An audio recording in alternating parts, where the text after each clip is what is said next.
Hello and welcome to the Eve Reader Podcast. My name is Zendane and this is episode 48, Eye for an Eye and Speaks and Walks. I think I found it easier to hate them. I had to feel something. Being neutral about it implied that I did not care enough to form an opinion. Without that, there would be no reason to drive or continue. The feeling of hate allowed me to be here, to do what needed to be done without pause or contrary thought. I did not pity them, though, for I had run short of pity long ago, so much so that I had none to give, even for those who needed it. I watched them jump into the system, a deep space system well beyond the effective jurisdiction of the Directive Enforcement Department, even beyond many of the usual pirate groups' raiding territories. I sat, silently ticking off the reasons for my hate for them, as each one gathered into formation and prepared to warp past me. This one had spoken too loudly against my proposals in the boardroom. That one had tried to rally support against me amongst the investors.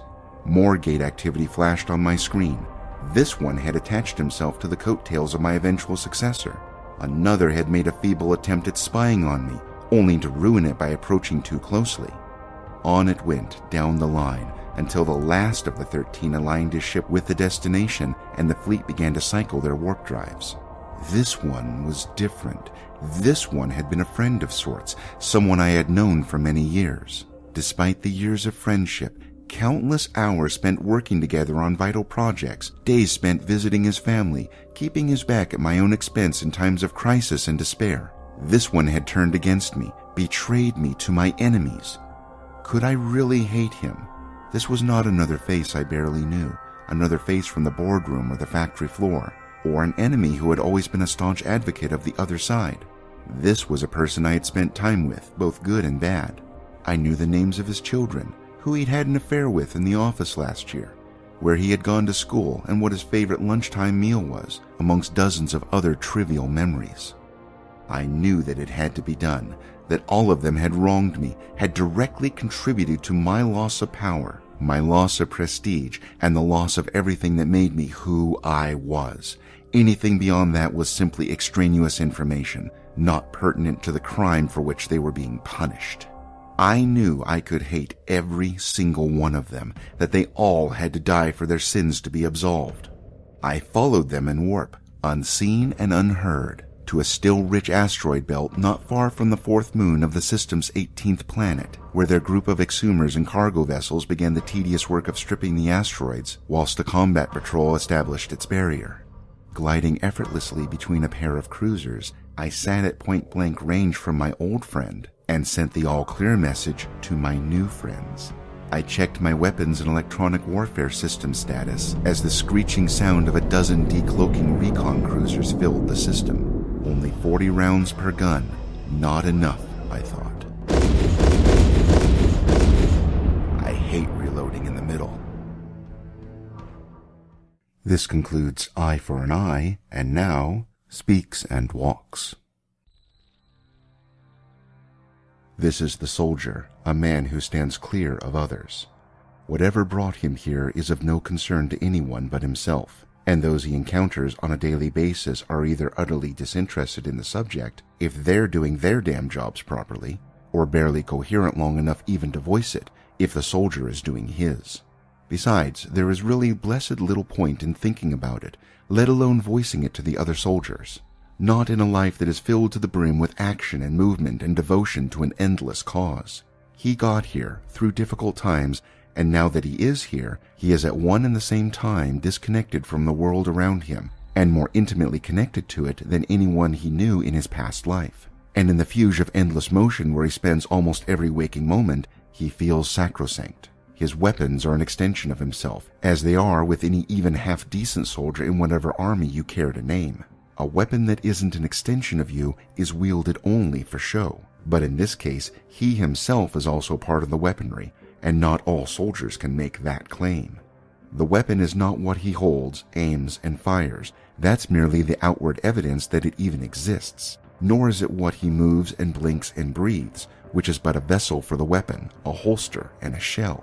It is the inexorable movement itself, this constant pressing onward of him and of him and of him, storming like hail. He is aware that he is loved, and yes, people love him, at least the ones he sees on the sidelines. Asteroid colonists, planetside tribes, old and new civilizations. When he has time to look around, in places he isn't being sent to ravage, he is inundated with feelings of relief and salvation.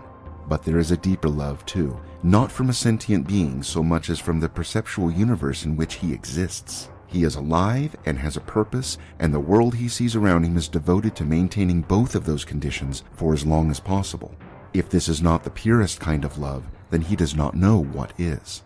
The others like him, they feel the same way, at least as far as he can intuit. Salvation is not a common topic of conversation.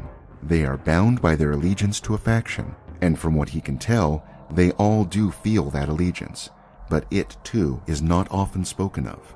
There is a duty to the inhabitants of whatever blasted, war-torn surface they're rushing over at that point in time, but that duty is even more intangible. It's there when it's there, and then there's somewhere else. Their primary duty is to the endless onrush itself, to honor it by maintaining it, and in so doing, save themselves from past lives and misdeeds and regrets. He does not know what he did to earn this, but he will try all he can to repay it until the end of his days. This is the soldier, a man who stands clear. Whatever brought him here, he is occasionally unclear of. Those he encounters on a daily basis are either utterly disinterested in the subject and focused instead on trying to do their damn jobs properly, or barely coherent long enough to voice anything at all, though the soldier increasingly finds that he cannot silence them fast enough. There is blessed little point in thinking about his situation, he fears, let alone voicing it to the other soldiers. Not in a life that is supposed to be filled to the brim with action and movement and devotion to an endless cause. He got here through difficult times, but now that he is here, he is starting to feel increasingly disconnected from the world around him, and instead feeling uncomfortably connected to a past life he is no longer sure is entirely his. He is never truly alone, a situation that unnerves him more with every waking moment, and he is beginning to wonder if he is cursed. It is not that he feels broken, rather he simply does not feel right. In the past, he had withstood the submersion into the vastness of his life because it also had a tether. Now he feels as if he passed down through the chasm into increasing darkness, and if the tether still exists, he is no longer entirely sure what is on the other end of it. He wields his weapons, and he looks at them as he fires, as if they were in the hands of someone else entirely. He wonders if he is someone else entirely. Whatever person he is, it doesn't seem to be the one who holds in his hand, aims, and fires his weapon, nor is it what moves and blinks and breathes. The only proof that he still exists from moment to moment lies in the motion, this constant pressing forth, and so he storms onward in creeping fear of the moment where it's no longer him. He is aware that he is admired, and yes, people look to him as a flickering beacon, at least the ones he sees on the sidelines. Asteroid colonists, planetside tribes, old and new civilizations, when he has the semblance of mind to look around, in places where he doesn't feel ravaged, he is inundated with feelings of other people's relief and salvation. But there is a deeper sentiment too, not from a separate pack of sentient beings so much as whatever exists in his own head, be it perceptual or not. It is alive, and it has a purpose, and the world he sees around him is in some fashion devoted to maintaining both of those conditions for as long as possible. Whatever this is, he doesn't quite know any longer.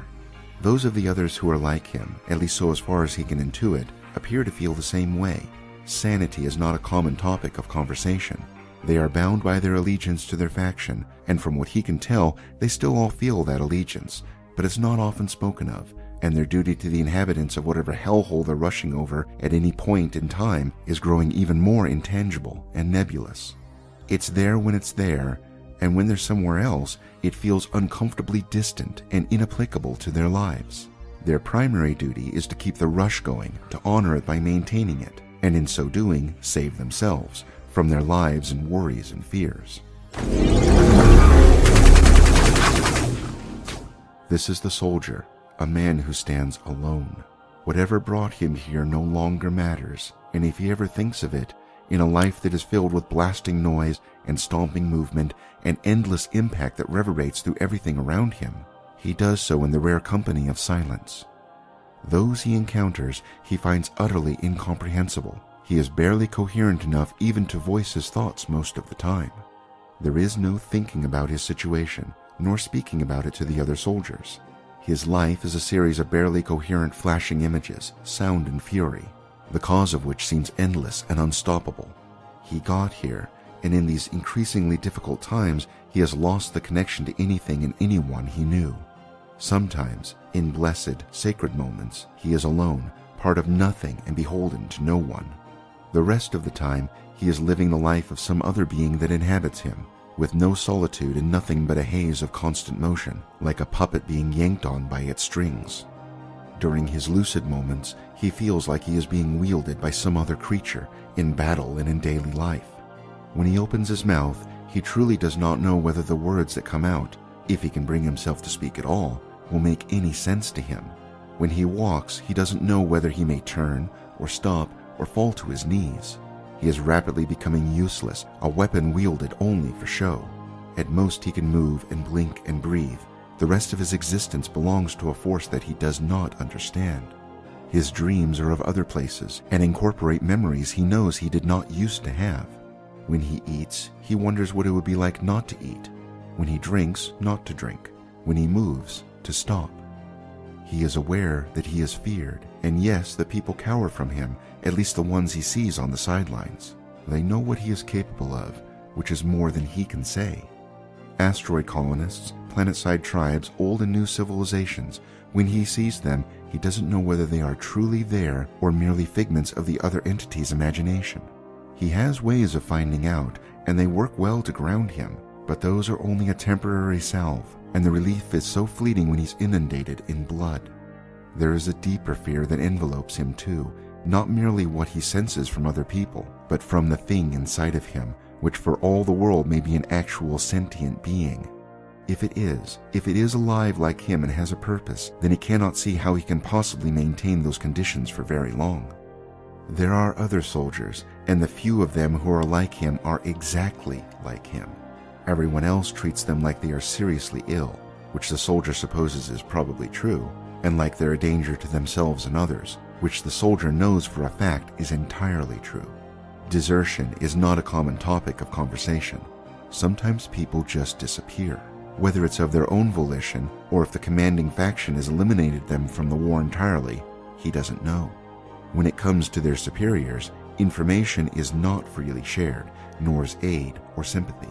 Their allegiance is now to themselves more than anything, and their primary duty is not to lose the tattered shreds of their goddamn minds. This is no longer a soldier. He is his own man. What brought him here is crystal clear. Those he encounters on a daily basis may ask him questions, and he will answer to the best of his ability, but for the most part he simply tries to do his job properly. Their voices are the only ones he hears. The one in his head is gone, at last. He does not miss it, though he does miss something like its echo. The silence it left behind is so complete, it's hard to fill. He thinks about his past life on occasion, and talks about it to those he works with. Theirs is not a life filled to the brim with action and movement, but it does come with renewed devotion.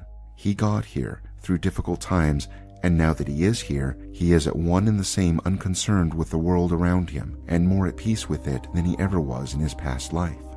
He is among friends now, and after the fugue of motion that was his recent past, he relishes the sense of stillness.